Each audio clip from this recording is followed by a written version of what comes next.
This is my whole palette, and I start with pre-mixing first two basic colors. You might know that already. Mauve, alizarin crimson with ultramarine blue, and adding white I see what color it is. If you can't tell it's red or it's blue, then it's mauve. Especially in blonde hair, mauve is the solution for some problems. Also, I make an extra green out of viridian green and yellow ochre. Makes it a lighter green that I need.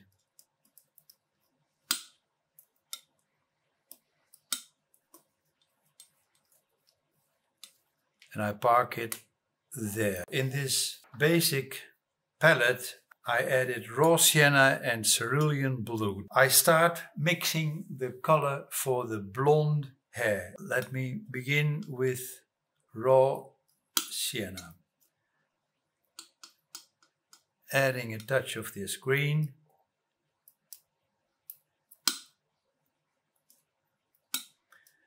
And a touch of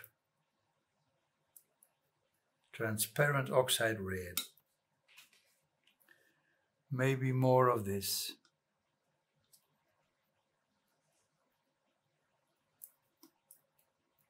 So this is one darker for the blonde hair. I make a light one with these two.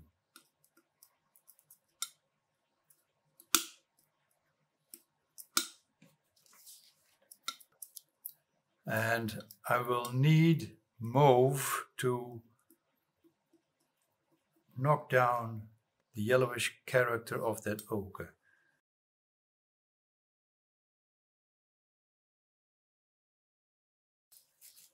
For the highlight, I make the same ochre, yellow ochre and titanium white.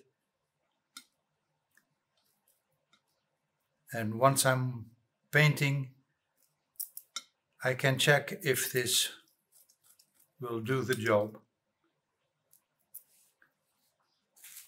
So these are the three basics for the blonde hair.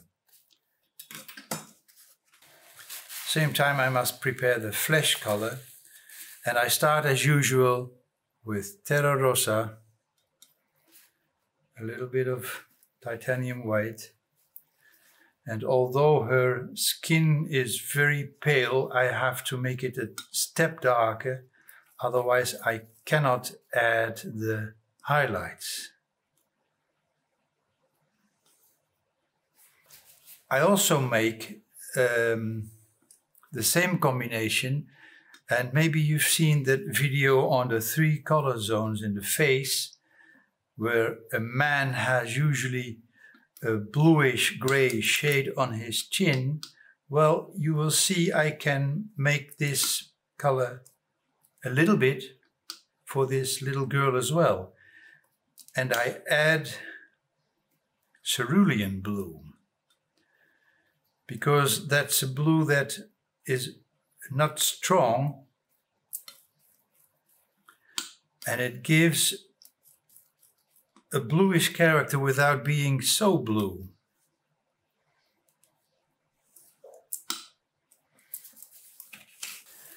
So this one is for the chin. 2 basics, because the forehead disappears under her hair. So this one more or less for the cheeks and this for the chin. And I make the shadow out of cadmium red deep and this green.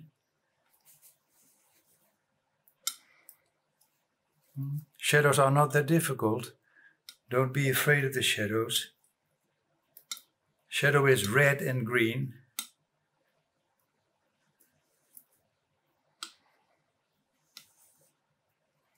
Well, this is a deep shadow, usually for the eye socket, under the eyebrow, usually the darkest part in the face, and a lighter one, the same basics.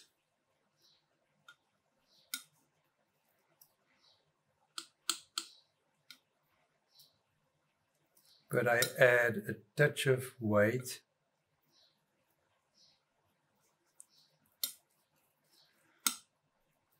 Not too reddish.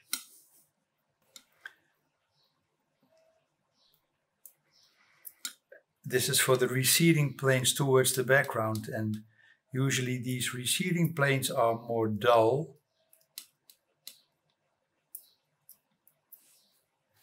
Well, this is the setup for this little girl.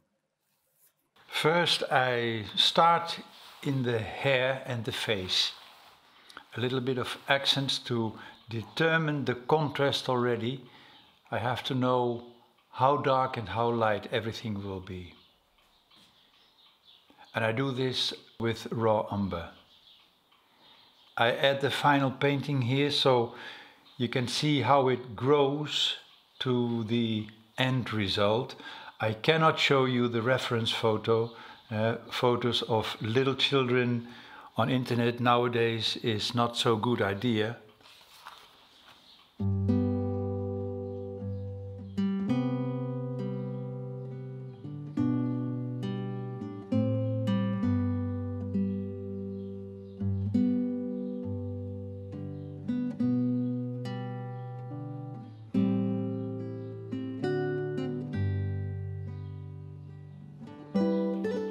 Although she has blue eyes, I cover them with the same raw umber.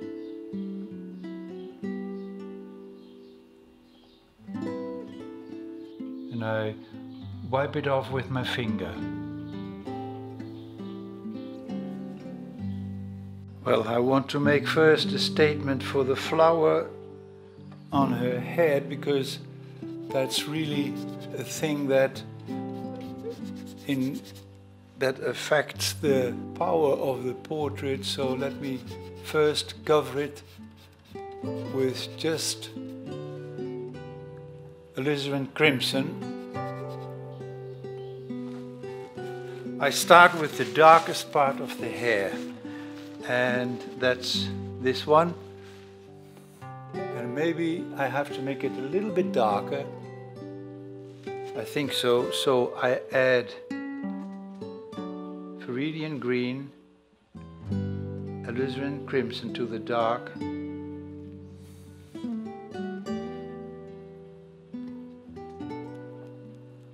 especially here with the cast shadow of that flower.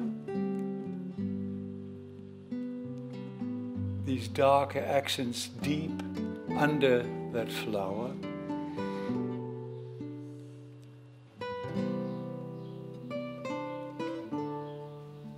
And there is a lighter one, this middle one, and well, I have to see how it does the job. I think there is more, let's say, orange in, and I don't have orange and I don't want to use orange, so I make orange out of yellow ochre and cadmium red deep.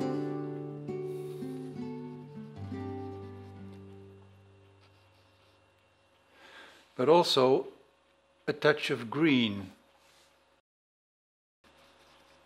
In blonde hair you will see there are more colors than only one basic. There are greens, orange, reds, ochre. The other side is darker, and I add some ultramarine blue here.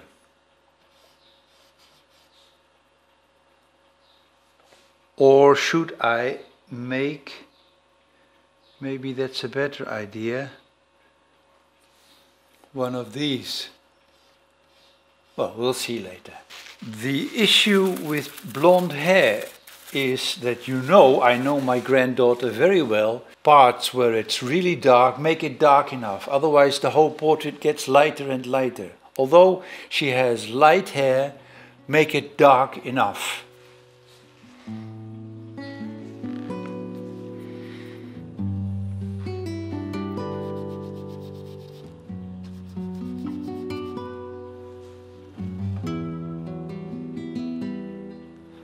Towards the receding part of the hair, I add once again that Viridian green.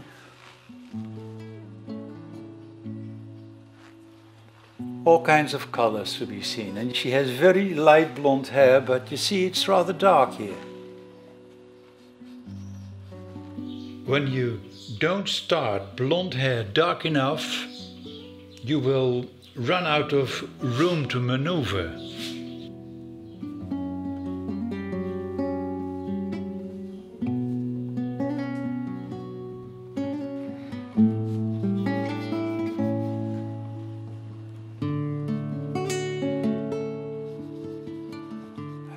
In the other video I showed you, when you have to end the hairdo here, maybe it's a good idea to paint on top a little bit to the left, here to the right, in order later to come back with the connection of the background, so you can make a softer connection. So I must remind that this is not the outline, it has to go some millimeters to the right.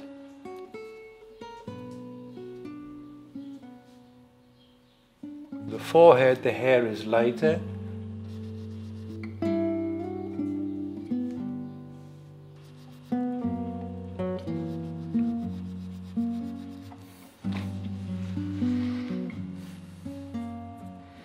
And also the skin of the forehead shows up. But I forget about making separate hairs, because if I would do that, later I will see how I will solve the problem. If I would do that, all of a sudden, instead of hair, you are painting a sort of spaghetti. Don't do that. This is the form, not this. The highlight is here yellowish, but I make a lighter one more with my mauve.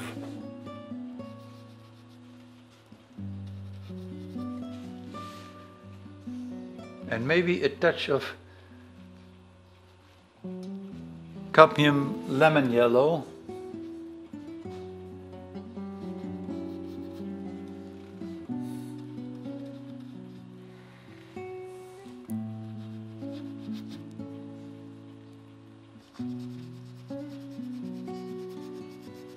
And I try to see it simple, as always.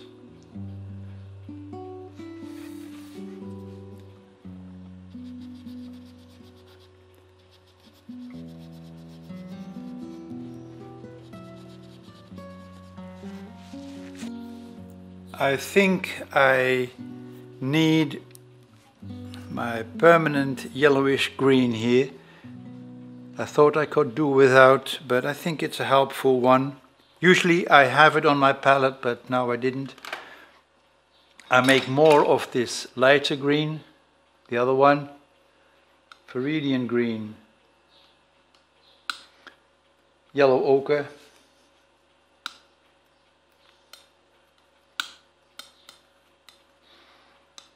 there we go.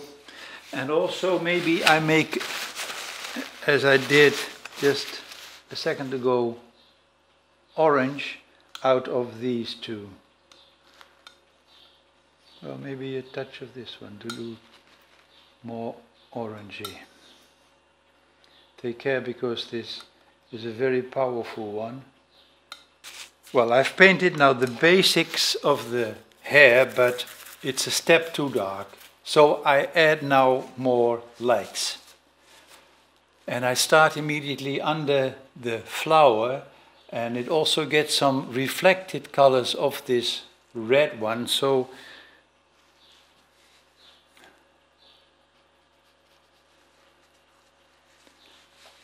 that color. And I add this green now. In blonde hair there are all kinds of colors. This green makes it warmer and more temperature, I mean.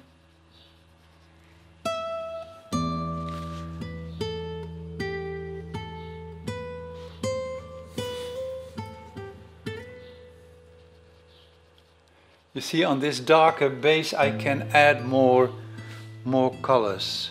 On the left side, this accent, I think I will make it a little bit less dark, so it will mix with the basic color that's in there already. That's not too bad. The whole left side of her hair is lighter, and there is some more blue, cerulean blue, too dark. Cerulean blue doesn't have so much power, so I must add a lot of it.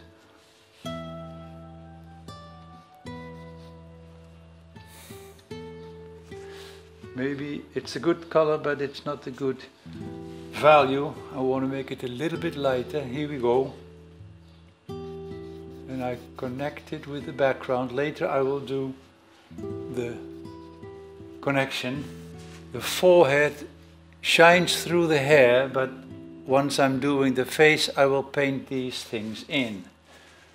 Some more orangey accents on the locks of the forehead.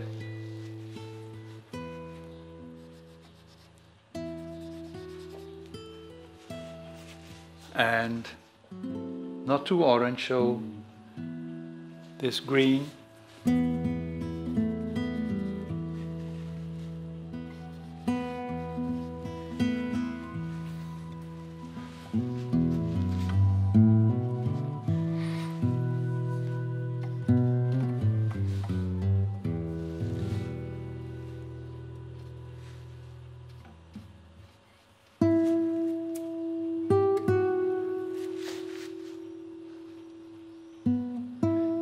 Some darker green, not sure. Well, let me make more mauve, because that's what I need, at least a light one.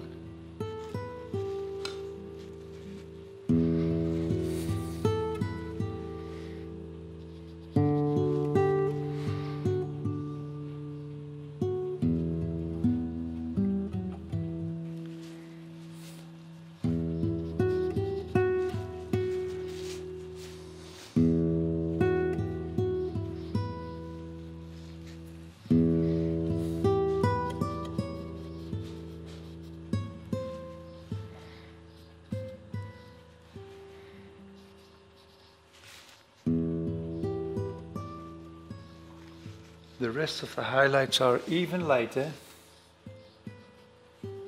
like that.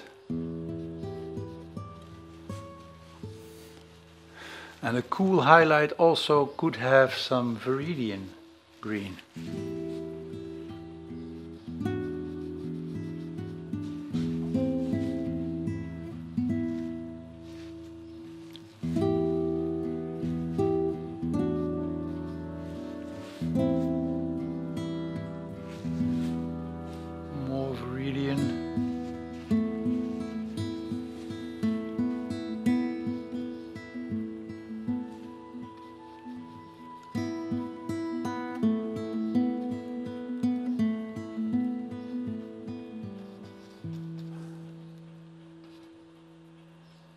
Some going down,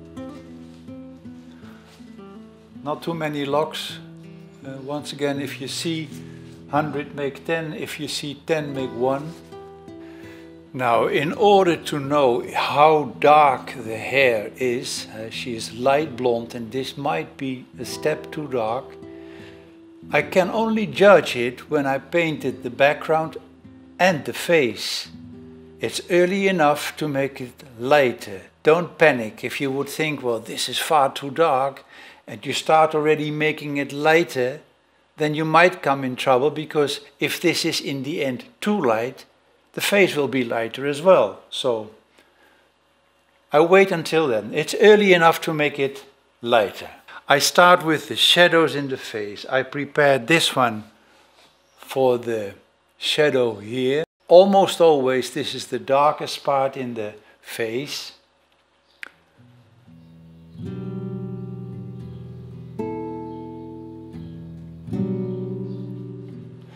And I see that my hair has to come down because it touches the eyebrow. Okay, we'll do that later.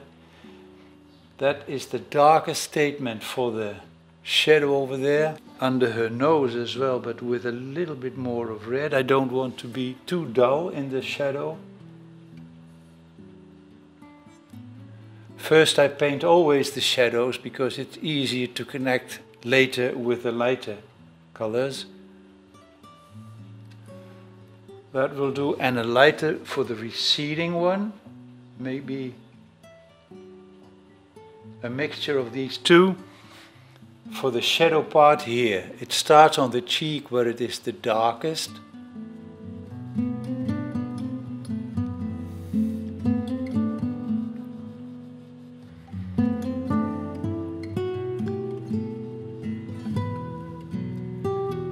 And on the chin, for the light part, I prepared some cerulean blue in it, but I think in the shadow I will add some of this green.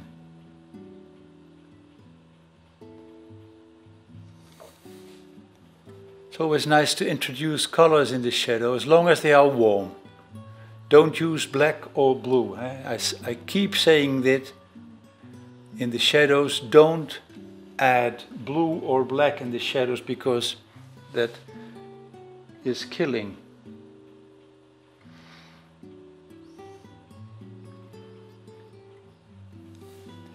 And I think I see some green here in the shadow.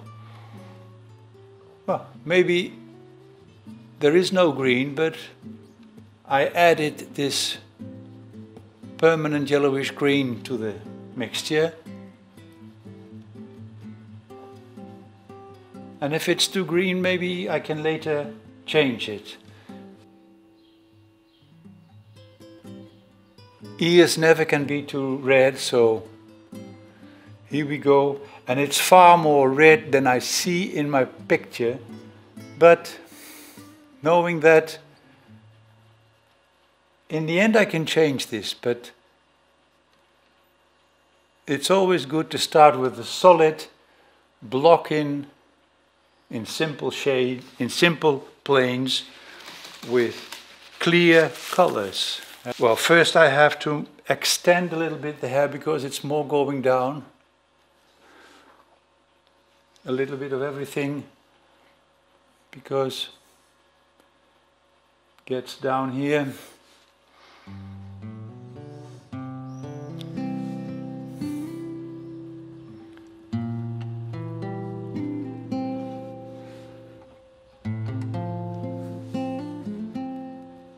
Connecting with the eyebrow.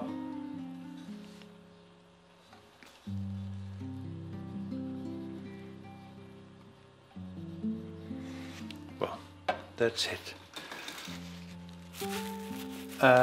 Let me do first the statement of her blue eyes. And now the trick with blue eyes is I would start with gray. I don't have ivory black on my palette, and I will add that because by experience I know that blue eyes usually are more gray than you would think. So I add a little bit of black. I don't need black anymore, only in the eyes. And I make a neutral gray by adding yellow ochre.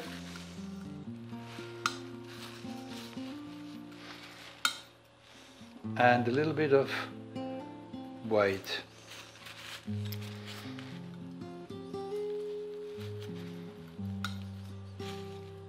Because if I would make the eye already really blue, it jumps out. So, look, this is my gray and she already has blue eyes. Later I can make the changes of color, the subtle changes of color. Now there is no risk that this blue of the eyes will jump out. I continue with the shadow part of the nose, which is a halftone, and I didn't prepare any halftones, so maybe I do it like this. I added some light in the mixture for the shadow.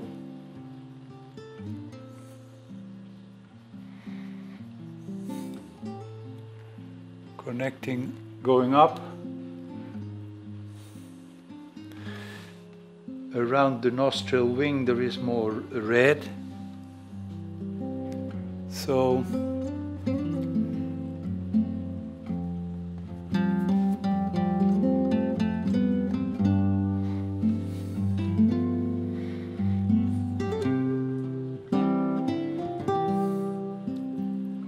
this is the shadow part of the nostril wing.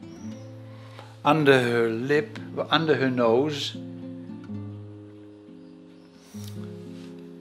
the same mixture, but maybe I add a little bit of this green.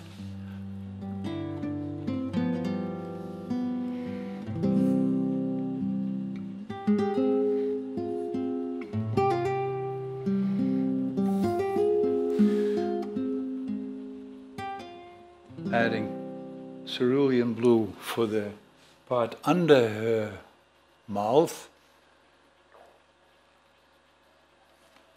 What's the color here? It's a, let me make it with what I had on my brush. An indication of her lips, the colors of her lips. Terra rossa and white.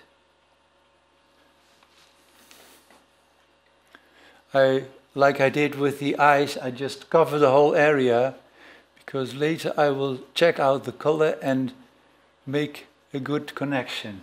Very softly, wiping it off, I see my underpainting. Let me do the cheeks. And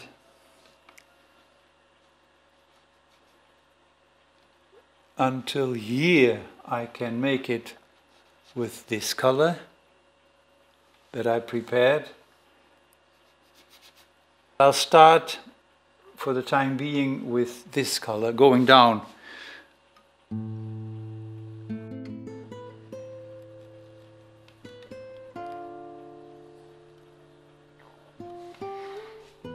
Even more to the turning away of the cheek here.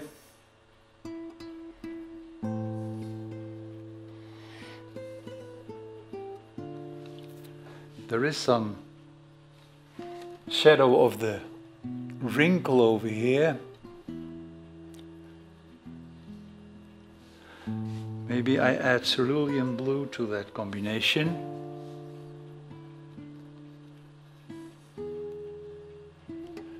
And I know I'm painting a step, maybe more than one step too dark, but it's easier to make lights lighter. I keep saying that. Connecting here the cheekbone with the hair. Oh, I don't want to take up so much there. And it's lighter, clearly lighter. This is it. I didn't paint this one. I must not leave white lines, but I did it on purpose because I thought to add some cerulean blue here. Now the lightest part of that part, the lightest part of the cheek, from the cheekbone under her eyes, is lighter. Connect it over there. And I'll connect it over here as well, going towards the nose. Under her eye, she has a sort of purplish shadow, so I introduce a little bit of my mauve to that mixture. I mean here,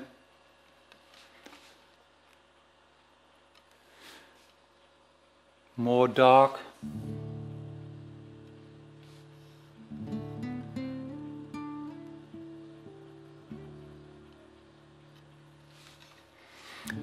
The eye socket above her eye is warmer, the shadow produced by the hair, a cast shadow, or no, it's not really cast shadow, but it's just the shadow of the hair lock on this part of her eye.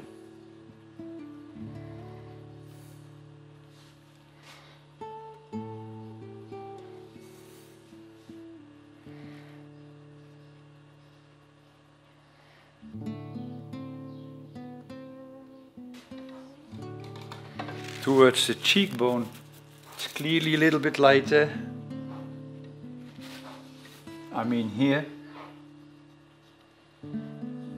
From the hair going to the bridge of the nose, the bony part, and to the tip of the nose. The tip of the nose, you have heard me saying that earlier, I make for the time being a little bit too red.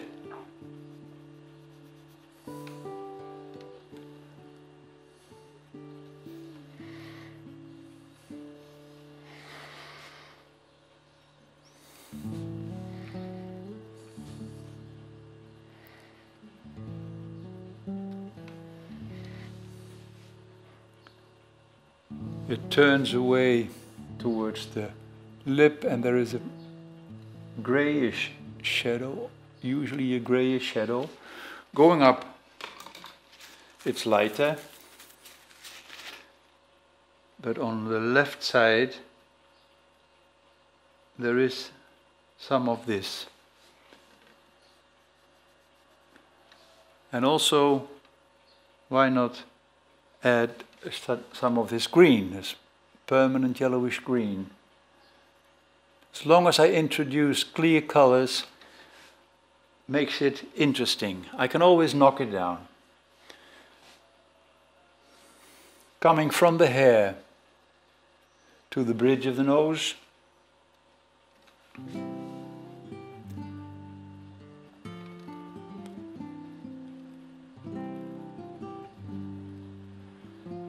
Here there is a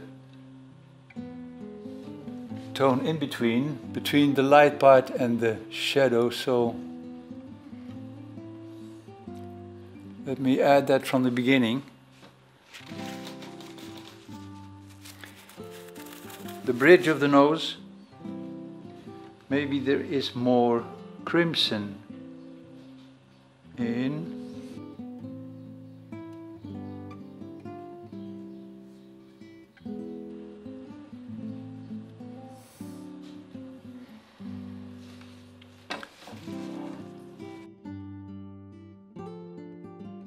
The part between the nose and the mouth is, I know that more than I see that more grayish, so, and I really need to make some shifts of color more than I see, because otherwise the whole portrait gets too dull. Once again, if you make it only out of one basic color, adding lights, white, and darks, black for instance, then the portrait dies. Under her mouth, I introduce a little bit of this green.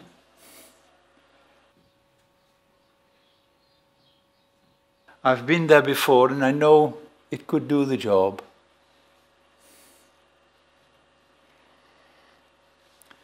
The shadow part, that usually square form shadow part under her bottom lip. Also this shadow here, once again I add more of this green. I connect it with the darker part. Where the chin turns into her neck it's more purplish reddish, but a little bit, just a little bit. For the light part of the chin, once again I add some I add some crimson, alizarin crimson to the mixture. And you see now I'm building up a sort of patchwork of colors. Almost finished, and then I have a stop because that's important to judge what I'm doing. This part of the face is slightly darker than there.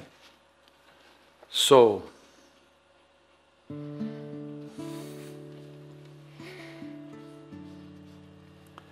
there it is.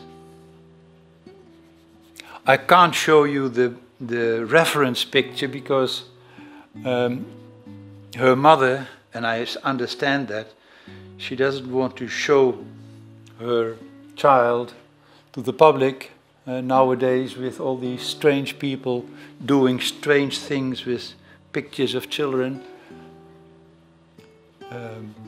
But I can tell you the face now is far more colorful than on the picture. But I feel that I'm on track.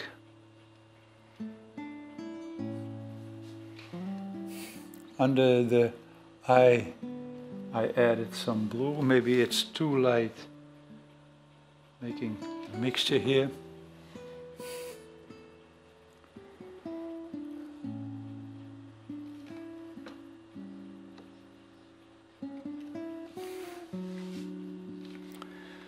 Then continuing to the nostril wing.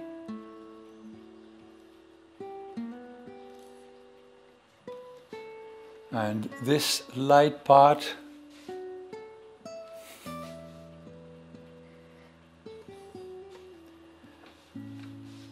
the cheek, the turning away of the roundness of the cheek, let's say the roundness goes towards this wrinkle of the mouth. And I prepare that already because if not, I have trouble with the connection. I will have trouble with the connection. There. This statement is lighter.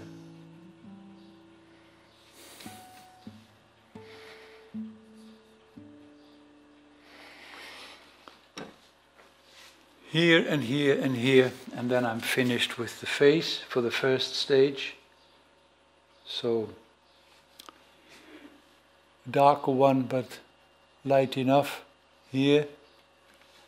Let me do the other ear. Also, I make it first far too red.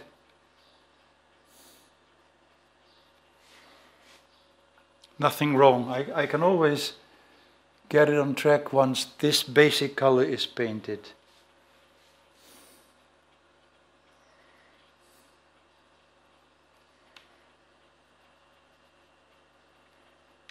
I take a smaller brush for the details around the eyes.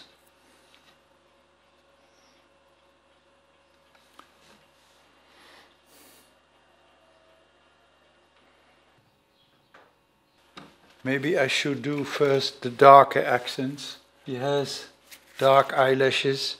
What shall I do? Make it a little bit warmer for the time being. I see my underpainting, and that's what I said before starting. Take care that your underdrawing is very clear and sharp, especially around the eyes and the mouth, because that's where you usually get lost. Well, you can get lost all over the place, but this is an important statement for the basic shape of the eye. The bottom eyelash I hardly see, so I don't do that. The other part, the other eye as well, eyelash here and here longer, because eyelashes always produce shadow. So part of it is eyelash and part of it is shadow. I mean here, and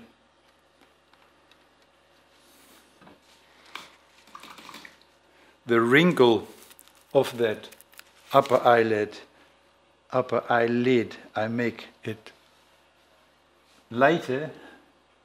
Sometimes you see people make this wrinkle too dark, and even with black or blue. Don't do that. It's a bad idea. Make it more reddish. Look at some painters like Sorolla or Singer Sargent. Singer Sargent, as always. Look how they did that. And never blue or black over here, because it doesn't work, it doesn't match, it isn't believable. There is a temptation to make it as dark as you see on the picture, but why? You must translate what you see, not repeat what you see. The white of the eye, once again I explained this earlier, is never really white.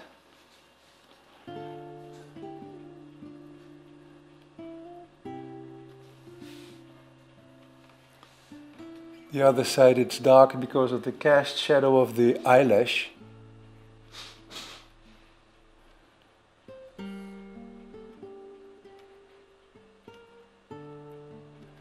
And I know my granddaughter, she has beautiful big eyes. As a baby, from the beginning, she was really looking into the world.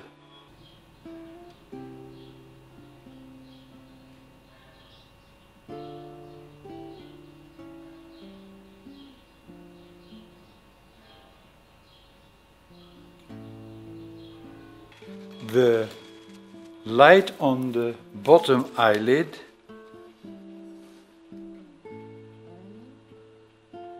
white and that light combination for the time being. It's this one.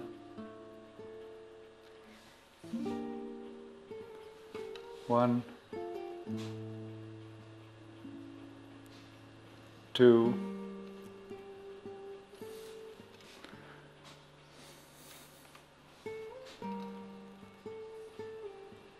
here as well. Well, to check the whole painting before I go for a coffee, I think I make the bottom lip lighter, because I don't want to give her lipstick lips, although she might love it. The 4-year-old kid.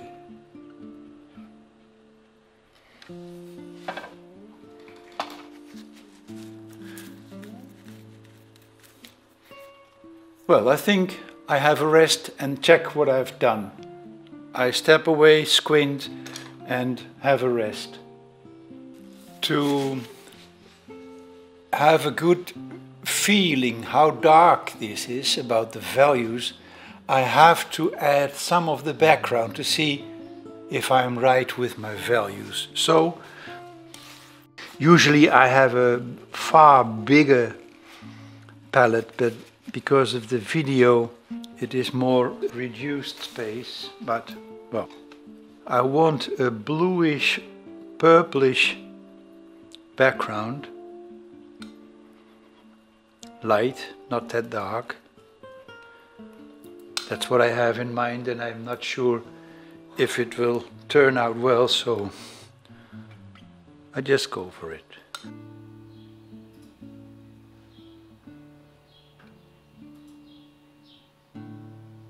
And in the background I apply a little bit of the terps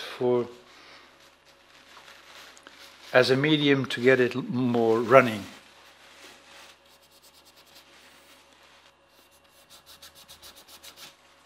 I don't paint the whole background, only where it connects the face and the hair.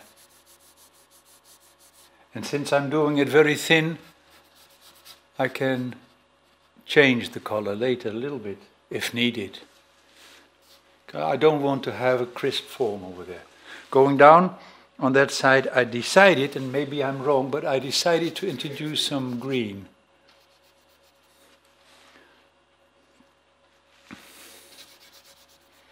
Actually, the real background there is a sort of ochreish, light ochreish, but since the hair is ochreish, I want to separate that color.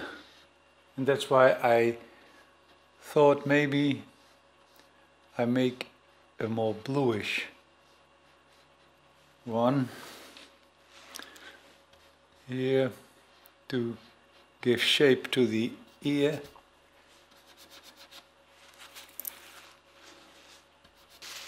Later I will see how the whole painting will show up once I have added all the colors that I thought. Maybe you see already also that the blonde hair is not that dark as we thought in the beginning. So it's important to add all these values around to judge the darkness, the value of the hair. I think I add some shadows here under the hair. Little bit a statement of the eyebrow.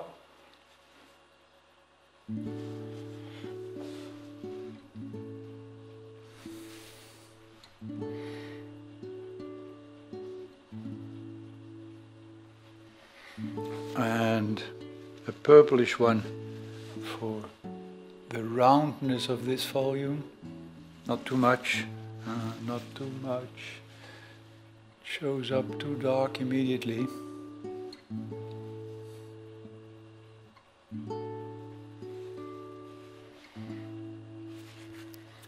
This whole connection is very soft, so why not let it disappear?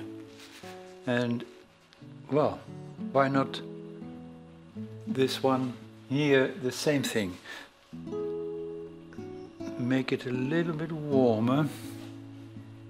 I mean this darkness, and also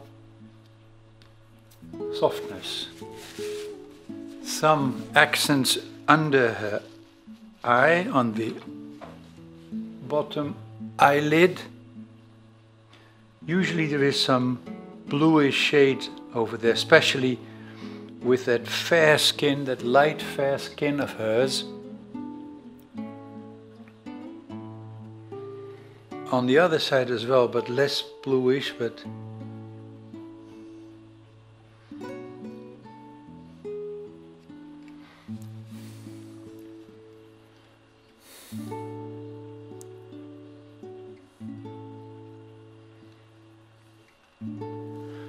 more warm. That's a little bit too much.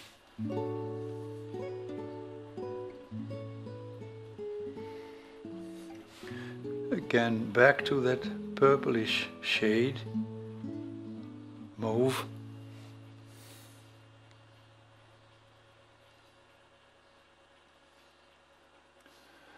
And also this one, I think it's too reddish, so I add a bit of this raw umber.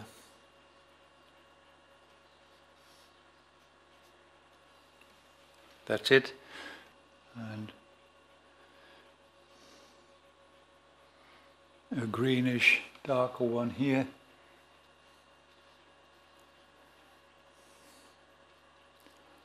Also that roundness catches some dark, not that much, but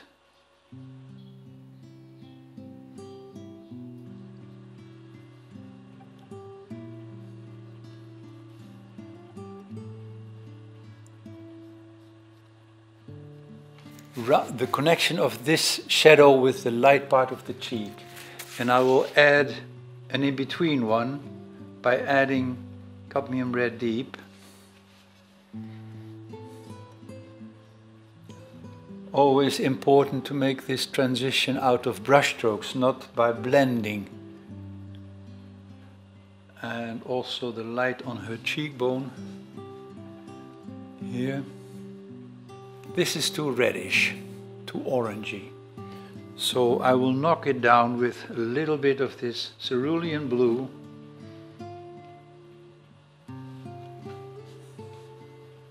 Now I don't believe this orangey thing.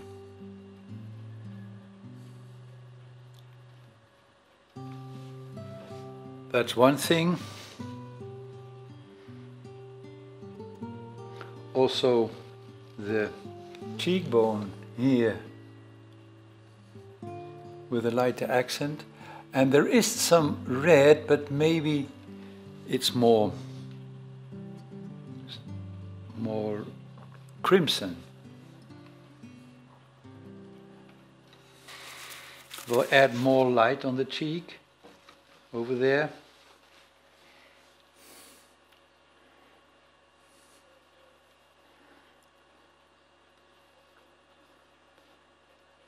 This shadow with the cheek, maybe by adding a little bit of this cerulean blue. Blue on her cheeks, even the child has some blue on the cheeks. Well, some crisp details, and then I continue with the dress. First, a cast shadow of the nostril wing. I make it more red than I see. I never use black or blue over here, never do that. It's a warm brown, and brown is reds and green. You see me adding this one? It's very weak pigment, permanent yellowish green, so I add a lot. Let me see.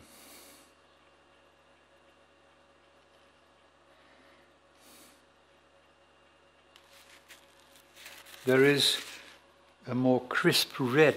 Although I don't see it, I know it is there. Here, a little bit of red. Reshape a little bit this one because it goes too far down. There we are. And I hear myself saying in the other videos this lovely corner, but I'm really fond of this little accent because it's such a nice accent. The other side as well. It indicates her smile. It indicates her feeling. If you make it well, if you can get it on the right place, it does the job, and you feel her mood. The separation of the upper lip and the bottom lip, alizarin crimson with, well, let's do a little bit of this. Doesn't do any harm. It starts sharp over here.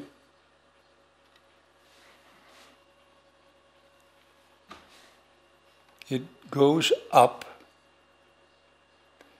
And I think you can't see it, but I see my underpainting.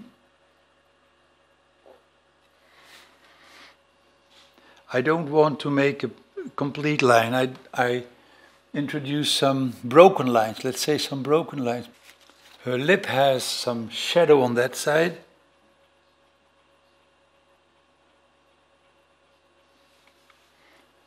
I mean here. And I must take care because I don't want to give her lipstick lips. It's a danger. And there is some bluish shine over here. And maybe you ask yourself, how do you see that? Well, I know it more than I see it. That's the experience after a whole life portrait painting. I know that there is some bluish part on the bottom lip.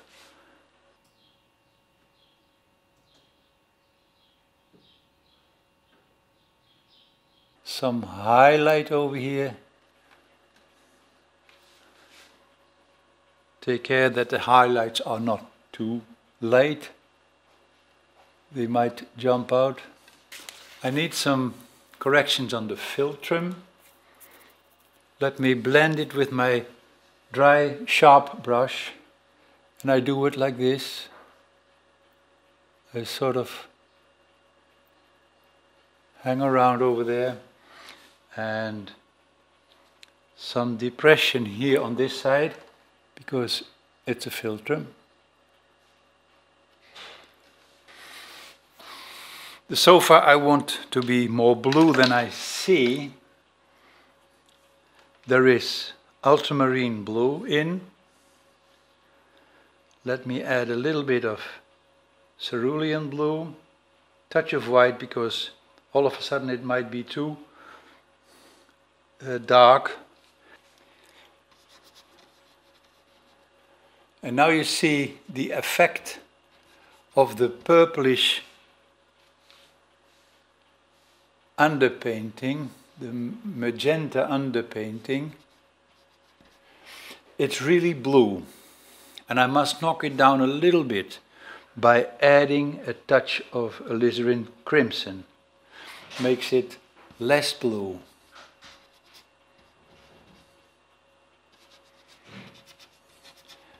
And my intention is to see if I can keep some open spots where the magenta shows through. Is it dark enough? It's blue enough? Well, I'm not really sure, but I must continue painting until I know. That's why I don't finish the portrait here, because I have to know the relation of these two values. Thanks to the magenta underpainting, it gets a nice body. Let's say it gets a body. Now once again, now you can see how this dark value blows up the power of the face. In the beginning it looked okay, but now you see this really needs some accents. Go back to the dress. Light blue, and there is green, there is purple in it. I think the basic color is cerulean blue with white. Give it just a simple accent over there, yeah. I think this is nice. I decided for the darkest part adding some Viridian green.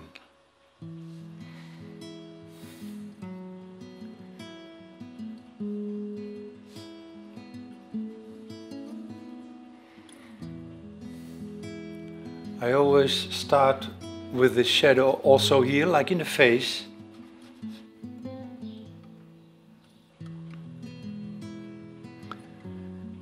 Because that's where you relate to with your lighter colors. If you paint the lights first, then you might be in trouble.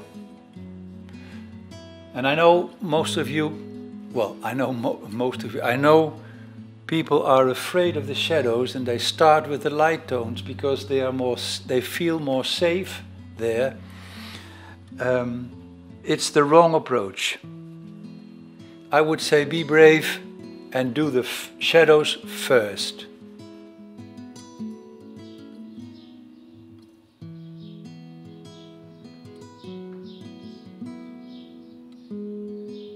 Because I don't really see what I'm doing here until I have painted the lights. But I force myself to paint the shadow parts first. I add white to this combination because I don't want it too blue. Lighter even.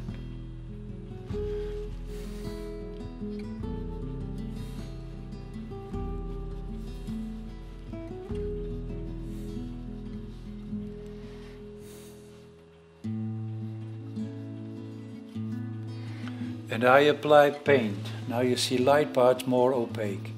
Shadows you can do more transparent, but the light parts more opaque. Going down there is less light. I want this to be darker, this to be lighter. So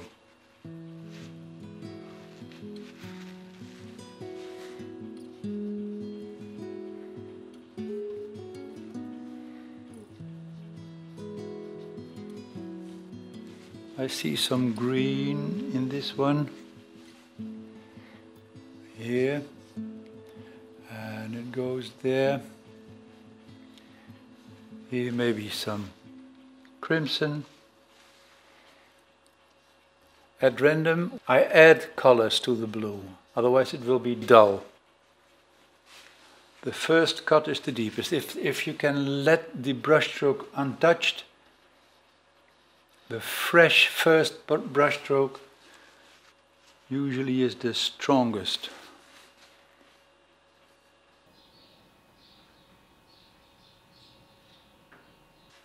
More than anything else, music is a big inspiration for me. Also painters, of course, but sometimes music even more. I really love the old country music. Inspires me to do the best I can. Football also inspires me. A nice goal, ha! I think, well, I want to paint like that.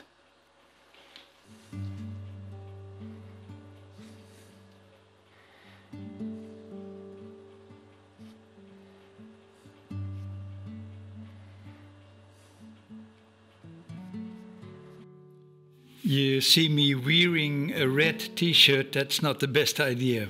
This red might be reflected on my painting and could misguide the assessment. But to tell you the truth, I am not that strict in the doctrine. The white of the ribbons I make pure white. I don't know if a ribbon is the good word for it. You know I'm Dutch. English is not my mother language, so sometimes I'm looking for words, and I hope you understand what the meaning is of everything I say.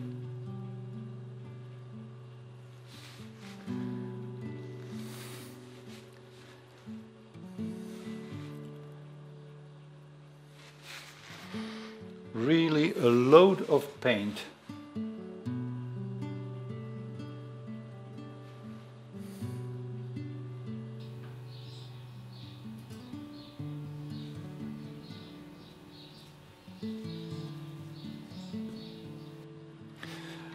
I need to paint it here, and there is a dark paint already, so I never can get the lightness, so I have to try to take it off.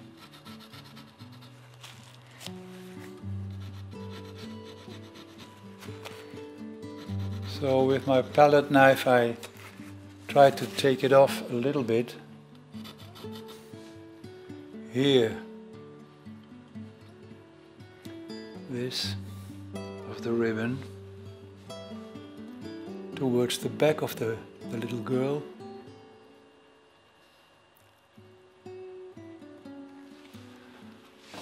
Okay. Before I go to the hands, I like to introduce more light here. So I try to use a little bit of this King's blue. Sometimes, well, normally I don't start with King's blue on my palette, but I think maybe it can make it a little bit lighter without the need to make it lighter with white.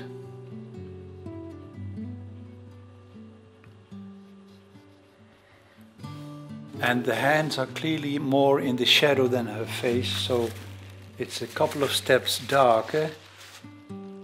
I start with this red and I add some green to get some more brown.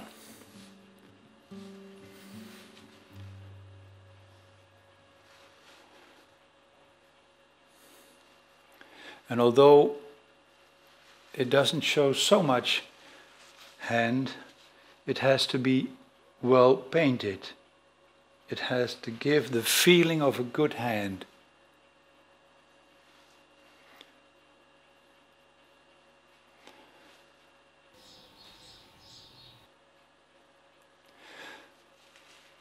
The fingers usually are more red. So also here what is visible, the visible part of her thumb is more red. So cadmium red deep.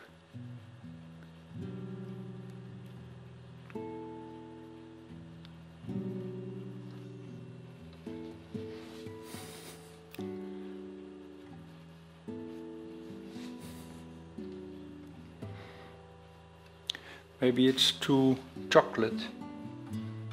I add more white and crimson.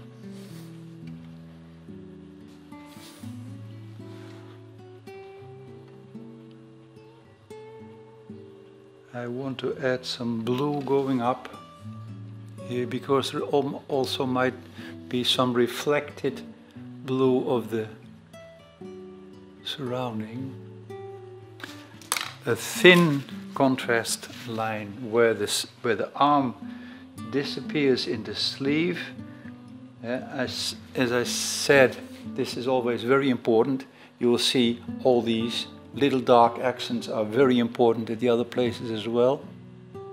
But this is always an interesting statement.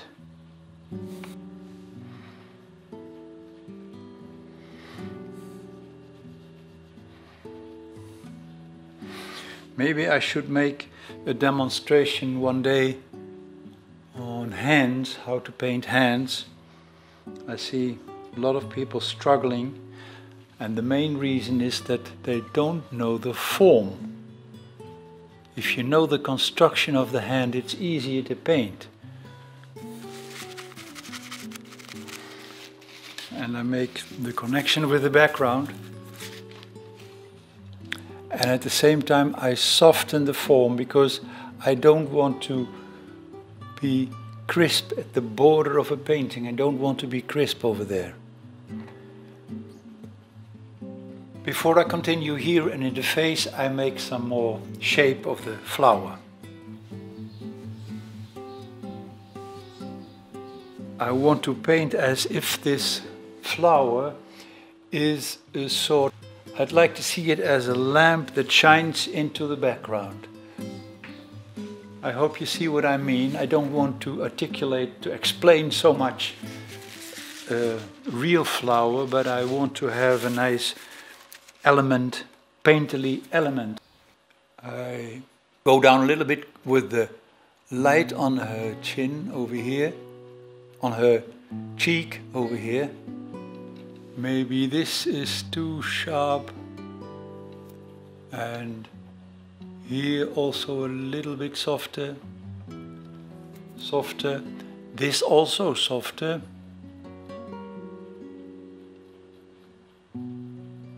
This connection also softer. I push the shadow higher, so I must take care that I don't soften everything. Now the highlight on the pupil. That brings alive the whole portrait because that's the center of attention. And I take pure white with a very thin brush. And I know some painters say, don't make these highlights too white. Well, I don't agree. I do it with pure white. Let's say at 11 o'clock. Maybe you understand me. 11 o'clock over here. 1.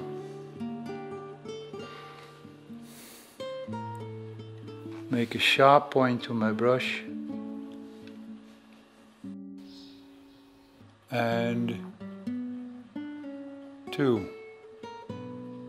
On 11 o'clock. The highlights on the bridge of the nose are, well, there is a highlight with crimson.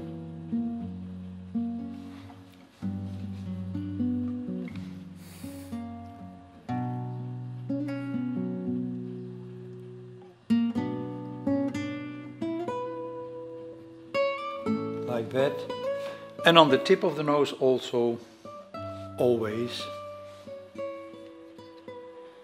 lovely one here.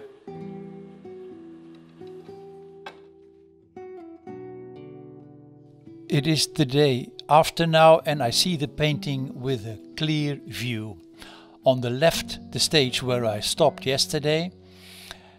Now, the paint is still wet enough to make some final changes.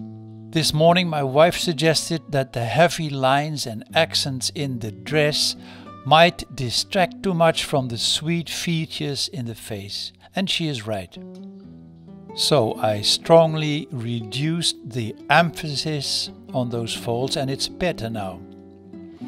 I also increased some contrasts in the background under the flower and once more some light strokes around her neck.